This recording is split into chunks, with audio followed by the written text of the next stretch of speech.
शायद ये दिलो जान तेरे नाम शायद ये दिलो जान तेरे नाम हो जाएंगे हंसते हुए कुर्बान तेरे नाम।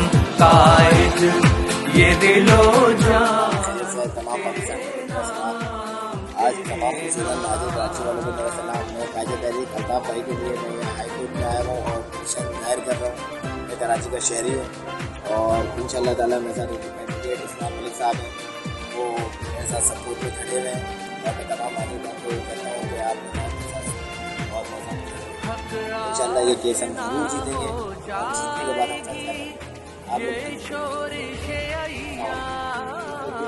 आप लोग 2015 में पानी एल्सन के खिलाफ में उनकी तकरीरों की लगाई थी, इसके खिलाफ सरकार गुजारी है हाईकोर्ट ने